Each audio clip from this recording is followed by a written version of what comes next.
حضرت معقل بن یسار رضی اللہ تعالیٰ عنہ کی روایت ہے، نبی اکرم صلی اللہ علیہ وآلہ وسلم نے فرمایا، جس نے صبح کے وقت 3 مرتبہ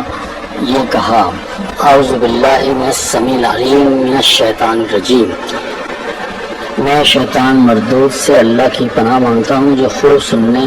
اور خوب جاننے والا ہے۔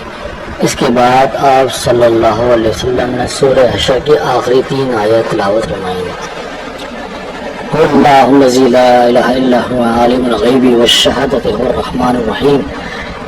اللہ الذی لا الہ الا هو الملک القدوس السلام المؤمن المہیمن العزیز الجبار المتکبر سبحان اللہ عما یشرکون،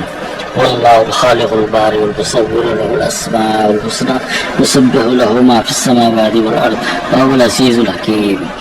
اور فرمایا، اس شخص پر اللہ تعالیٰ 70,000 فرشتے مقرر فرماتا ہے جو اس کے لیے شام تک دعا کرتے رہتے ہیں،